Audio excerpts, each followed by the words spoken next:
টিরাভা রায়, বিশাল লামা এবং অন্যান্য যারা আছেন তারা প্রত্যেকেই প্রস্তুতি নিয়ে এসেছিলেন বলার জন্য। কিন্তু আপনি জানেন যে মাননীয় অধ্যক্ষ তিনি, আমি বলতে সরি টু সে, এর জন্য প্রিভিলেজ করলেও আমার কোনো আপত্তি নেই, যে তিনি তৃণমূলের স্পিকার না বিধানসভার স্পিকার। আপনারা দল বদলের ঘটনা, এখানে তো 10th শিডিউল কার্যকর হয়নি, বারে বারে বলেছি আমরা।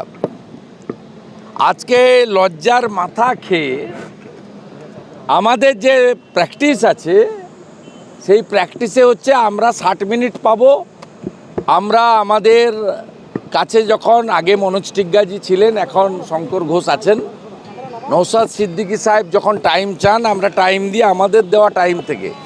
দিস ইজ দ্য অ্যাকচুয়াল মানে রুলস অফ দি হাউস। প্রথমত পলিসি ঠিক করে 75-25 না 60-40 না 50-50 অ্যাসেম্বলি। 2021 সালের পরে প্রথম যে অল পার্টি মিটিং এবং প্রথম যে বিএ কমিটির মিটিংয়ে আমরা অ্যাটেন্ড করেছিলাম, যখন পিএসসি নিয়ে সিদ্ধান্ত হয়নি, তখন 60-40 ছিল। আমরা অধ্যক্ষ এবং শাসক দলকে ধন্যবাদ দিয়েছিলাম। 2021-এ তারা প্রথম বিএ কমিটির মিটিংয়ে এবং অল পার্টি মিটিংয়ে আমাদের বিজেপির অনুরোধ মেনে 50-50 করেছিলেন। আপনি বলুন, এই 50-এর মধ্যে আজকে 2 আওয়ার্সের মধ্যে 60 মিনিট আমাদের ছিল।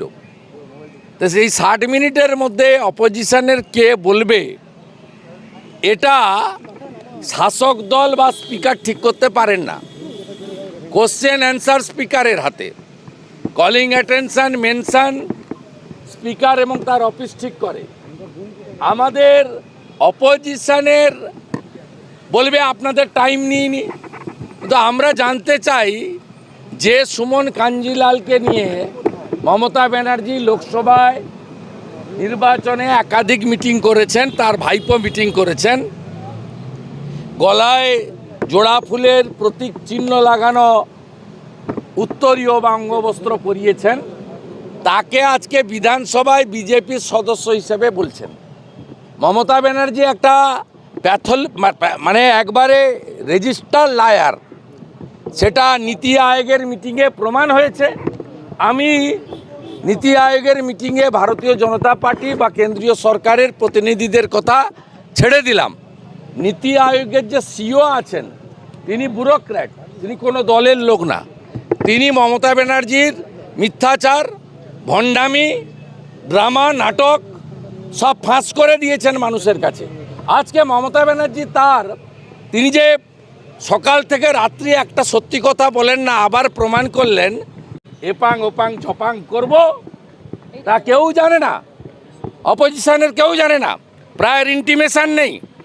এবং আমরা রামপুরহাটের বাগটুইতে যখন মুসলমান মহিলা পোড়ায়, যখন পশ্চিমবঙ্গে নানা প্রান্তে গত 3.5 বছরে একাধিক ভয়ঙ্কর ভয়ঙ্কর ঘটনা ঘটেছে, যখন দ্রব্যমূল্য বৃদ্ধি নিয়ে, যখন নানা ইস্যু নিয়ে আমরা ভারতীয় জনতা পার্টি নারী নির্যাতন নিয়ে বলি যে প্রশ্নোত্তর বন্ধ রেখে আলোচনা করুন, তখন ন্যূনতম আলোচনার সুযোগ পাই না।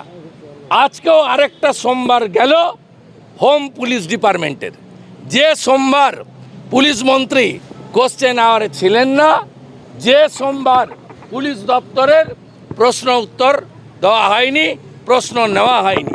তাই গণতন্ত্র, সংসদীয় ব্যবস্থা, বিধানসভার গরিমা, উচ্চতা এবং বিধানসভায় সবাইকে নিয়ে চলা, আর হাউস বিলংস টু অপোজিশন, এই জ্ঞান, এই নীতি বাক্য এই মমতা ব্যানার্জির কাছে শোনার বিজেপির দরকার নেই।